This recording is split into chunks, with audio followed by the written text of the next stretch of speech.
Welcome to Inclusion Matters, a podcast about children's development from the Center for Inclusive Childcare.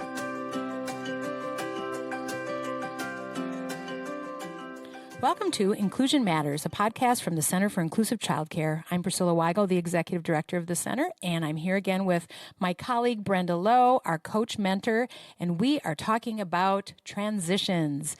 And we've had two other podcasts on this topic, just really kind of testing your transitions and going through and planning for how to set them up in a successful way. And today, Brenda, I think that you might have some suggestions for us on how to improve those transitions. What are some tips that really stand out in your mind, in your experience, that create success? Yes, definitely. Thank you. Thank you for having me. One thing to keep in mind is that you all do have transitions.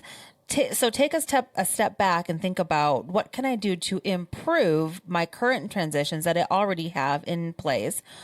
Add some if necessary, and then, of course, remove some if they're unnecessary, and rearrange those that need to be rearranged.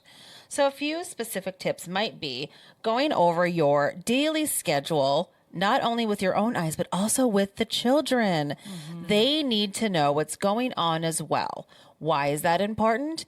Because when they know what's coming up next, they're going to have that feeling of trust. They're going to know what's happening next. They will have that sense of control. And then they'll be able to fall in line and go with what's going on, instead of having that as much of a feeling of resistance. Mm-hmm. And also anxiousness of not knowing what's happening. What's happening? If you go to a meeting and they say, you're going to come all day from 9 to 4, and that's all they tell you. They don't tell you anything else. When am I going to the bathroom? Yeah. When am I having lunch? Right. And so that's really an opportunity to help kids say, you know what, we've got a plan for you, and this is what it looks like. Yeah. And if you think about it too, sometimes you are the only calm in a child's life. Yes. So think about that. Mm-hmm. Also, with that, giving that transition a cue.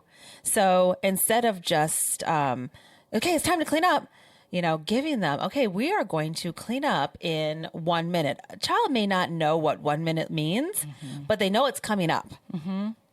And for that child that might be a little bit more resistant or struggles with transitions, I like to go over to that child and gently put my hand on his shoulder or her shoulder and say, okay, we're going to be, before I tell the rest of the kids even, and say, we're going to begin ready to clean up in just a minute. I'm going to be letting the rest of the children know.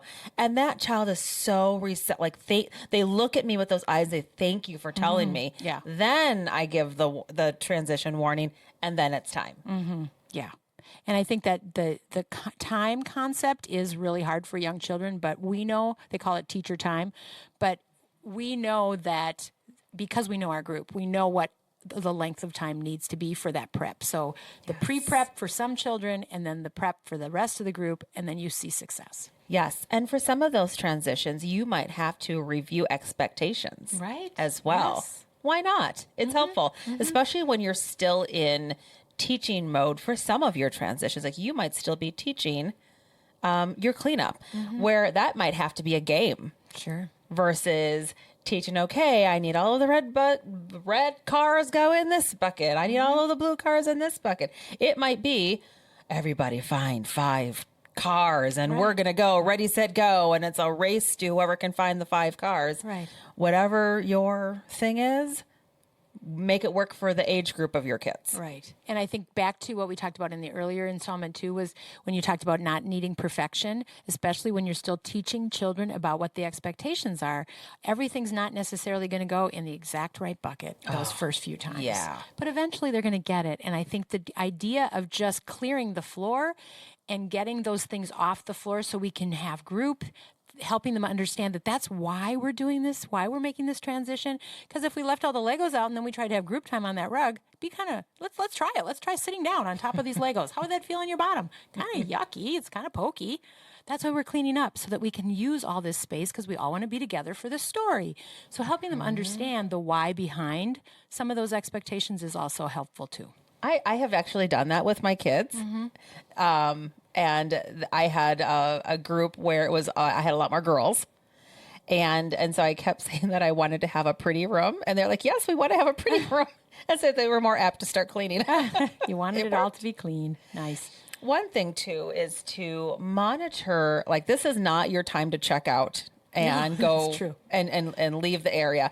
This is your time to monitor and support and praise and give guidance to the children. Right. Praise the children that are doing well. And then support the children that don't exactly know what they're supposed to be doing, because you're going to have those too. Sure, you are. And I think that's it's a teaching opportunity. So it's part of that educational part of your day. It's a meaningful time of learning.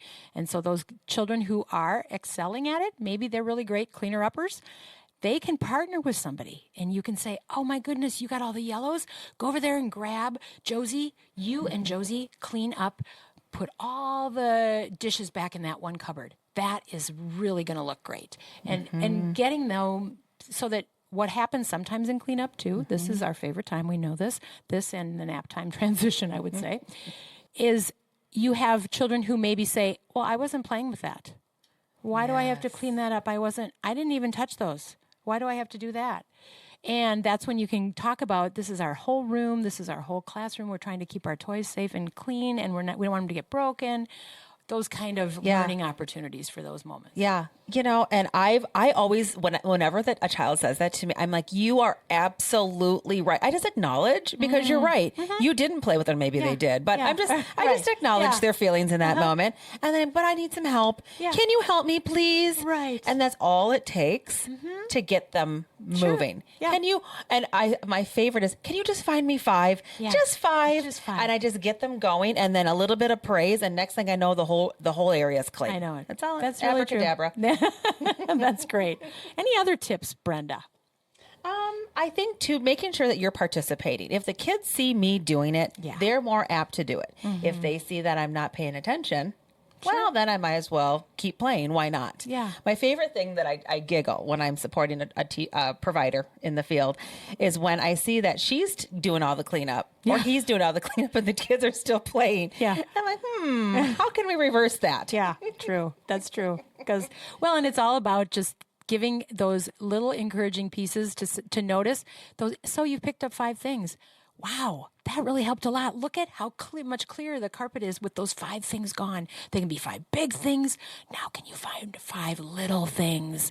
And just making it more fun. And Yeah, exactly. Or make it a race or switch gears or turn the music on. Yeah. Once upon a time, I had turned on a cleanup song. And I switched gears and I did Elmo. I was tired of Barney, just being honest. Yeah, that's right. And I had introduced it during a group time. I said, okay, we're going to do a new group time song. And we picked one and they loved the song. And the whole class was dancing and they were cleaning. It was a mixed age group, 3s, 4s, and 5s. And the teacher, I had an assistant teacher with me that day, and she said, but the kids are dancing. I said, yes. And they're cleaning too. Yeah. Next thing I know, the whole classroom was clean, and when they were done cleaning, they joined me back on the group time, and they were all just dancing to the rest of the song. So fun! It was the most wonderful thing. Yeah, that's great, and that was a wonderful, consistent cue. Music starts, cleanup time. If they can't hear the details from the teacher, they know, oh, in my brain, that's the song that tells me I need to make this transition. Exactly, and it takes time. It doesn't happen overnight. You have to instill it. It takes some consistency on your end, but eventually you'll get there to the point where you don't even have to say anything. Yeah. And then just make sure you're ready for the next activity. Yes.